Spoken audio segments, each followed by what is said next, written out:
Nama saya Lauren Cornelia Gata. Di video pembelajaran kali ini, saya akan membahas tentang pengaruh luas permukaan bidang sentuh zat-zat yang bereaksi terhadap laju reaksi berdasarkan teori tumbukan. Oke, sebelum kita lanjut, sebelumnya saya ingin bertanya dengan teman-teman semuanya. Apakah kalian pernah membuat kopi, susu, atau teh? Ya, tentu saja kalian pasti pernah membuat kopi, susu, atau teh, atau bahkan minuman lainnya. Nah, tentunya cara kalian membuat minuman tersebut adalah dengan menuangkan serbuk kopi, susu, atau teh ke dalam air panas, kemudian mengaduknya hingga tercampur. Baru kemudian kalian bisa meminumnya. Tahukah kalian bahwa kegiatan tersebut merupakan salah satu proses laju reaksi? Mengapa demikian? Nah, untuk itu kita harus memahami dulu pengertian dari laju reaksi. Apakah laju reaksi itu? Oke, kita akan membahasnya di sini. Laju reaksi adalah kecepatan proses terjadinya suatu reaksi sehingga reaktan habis dan berubah menjadi produk reaksi atau perubahan konsentrasi zat dalam suatu reaksi per satuan waktu. Nah, tahukah kalian bahwa laju reaksi ini dipengaruhi oleh beberapa faktor, yaitu yang pertama adalah luas permukaan zat, konsentrasi reaktan, suhu, dan katalis. Nah, di video kali ini saya akan membahas lebih dalam laju reaksi dipengaruhi oleh luas permukaan. Nah, seperti yang telah saya sebutkan di awal, bahwa kita akan membahas tentang pengaruh luas permukaan bidang sentuh zat-zat yang bereaksi terhadap laju reaksi berdasarkan teori tumbukan. Nah, sebelumnya, apakah kalian mengetahui apa itu teori tumbukan?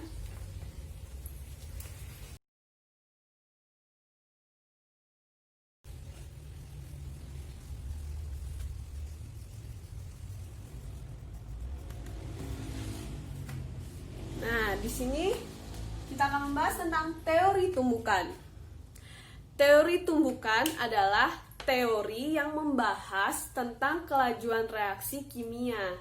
Nah, teori tumbukan ini pertama kali disebutkan atau dijelaskan oleh Max Strauss pada tahun 1916 dan juga disebutkan oleh William Lewis pada tahun 1918. Nah, teori tumbukan itu sendiri apa sih bunyinya? Ya, bunyi dari teori tumbukan adalah suatu reaksi berlangsung sebagai hasil tumbukan antar partikel reaksi yang memiliki energi cukup, yang kemudian kita akan menyebut energi cukup ini sebagai energi aktivasi dan arah tumbukan yang tepat. Oke, jadi kalian harus paham ya di sini bahwa teori tumbukan itu adalah suatu reaksi berlangsung sebagai hasil tumbukan antar partikel reaksi yang memiliki energi cukup atau energi aktivasi dan arah tumbukan yang tepat. Nah, ini contohnya seperti yang sudah saya sebutkan sebelumnya. Contohnya itu seperti kita membuat kopi, teh, atau susu. Nah, kalau kita lihat di situ kita harus menuangkan bubuknya ke dalam air panas, kemudian kita mengaduknya. Nah, mengapa kita harus mengaduknya? Proses mengaduk yang ada dalam kegiatan membuat teh, kopi, susu ini akan menyebabkan partikel-partikel serbuk dari kopi, teh, atau susu tersebut kemudian akan saling bertabrakan sehingga terjadilah suatu reaksi yang kemudian reaksi tersebut akan menghasilkan produk. Jadi kalau misalnya kita mau membuat susu, kita tinggal melarutkan serbuk susu, kemudian kita mengaduknya di dalam air panas dan jadilah larutan susu atau air susu. Nah, itu adalah salah satu contohnya. Tapi di sini saya akan membahas tentang pengaruh luas permukaan terhadap laju reaksi berdasarkan teori tumbukan. Jadi kita harus memahami dulu apa yang dimaksud dengan luas permukaan. Luas permukaan adalah luas bidang sentuh tempat terjadinya reaksi antara dua reaktan. Luas permukaan berbanding lurus dengan laju reaksi. Jadi maksudnya apabila luas permukaan suatu zat semakin besar, semakin luas, maka laju reaksi akan semakin cepat. Nah, ini yang dimaksud dengan berbanding lurus. Benda yang permukaannya luas atau halus akan mempercepat laju reaksi. Jadi, semakin halus suatu benda, maka luas permukaannya akan semakin luas atau semakin besar.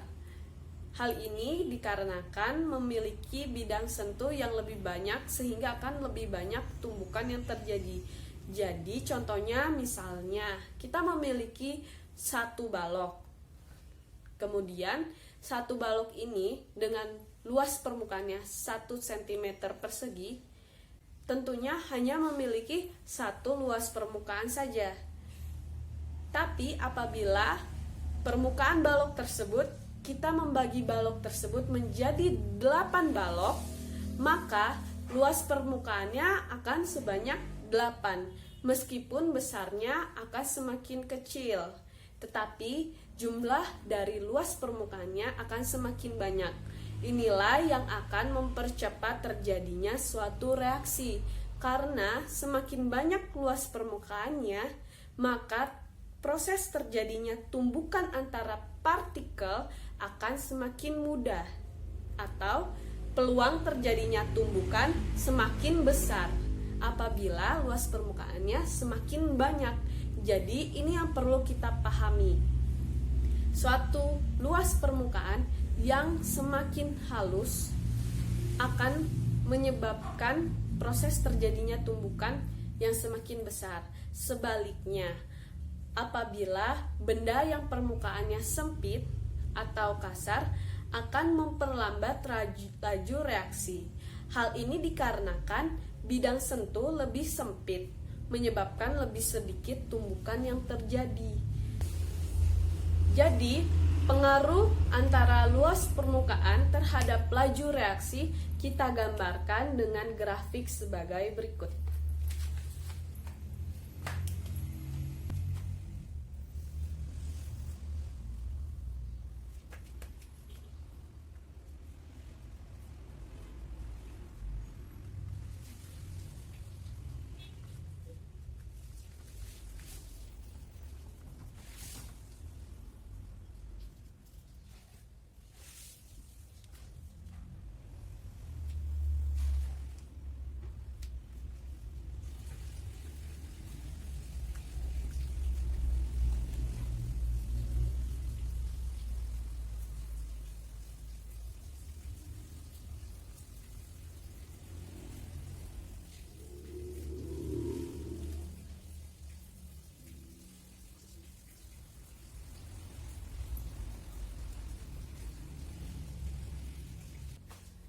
Ya, bisa kita lihat di sini, ini adalah gambar kurva yang menunjukkan hubungan antara pertambahan jumlah produk dengan persatuan waktu. Nah, bisa kita lihat di sini grafik dengan kepingan halus atau luas permukaan yang lebih luas menunjukkan konsentrasi atau jumlah produknya lebih tinggi dibandingkan dengan zat yang memiliki luas permukaan atau kepingan kasar. Dan didapat bahwa konsentrasi reaksi dari produk tersebut adalah rendah.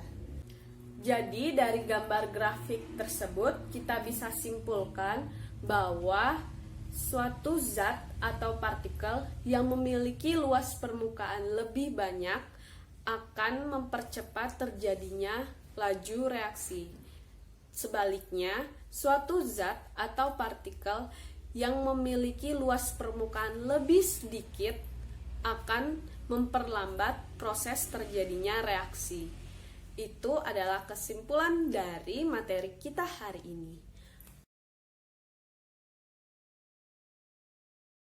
Oke, selanjutnya kita akan masuk ke latihan soal. Yang pertama, jelaskan bagaimana pengaruh luas permukaan bidang sentuh terhadap laju reaksi berdasarkan teori tumbukan. Ya, saya akan memberikan waktu untuk menjawabnya.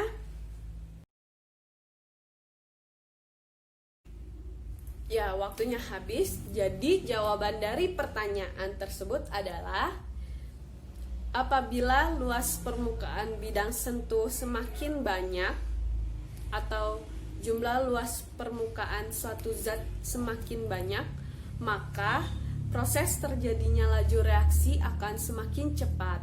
Hal ini dikarenakan sesuai dengan teori tumbukan, di mana teori tumbukan menyatakan bahwa suatu reaksi berlangsung sebagai hasil tumbukan antara partikel bereaksi yang memiliki energi cukup dan arah tumbukan yang tepat. Jadi, semakin banyak luas permukaan zat, maka akan memudahkan proses terjadinya tumbukan atau peluang terjadinya tumbukan yang tepat. Nah, inilah yang mempercepat terjadinya laju reaksi. Nah, selanjutnya kita akan ke pertanyaan nomor 2. Ya, soal nomor 2. Manakah yang akan cepat bereaksi dari gambar berikut? Manakah yang lebih cepat bereaksi? Apakah serbuk Fe dalam larutan HCl atau batang Fe dalam larutan HCl? Nah, coba kalian pikirkan jawabannya.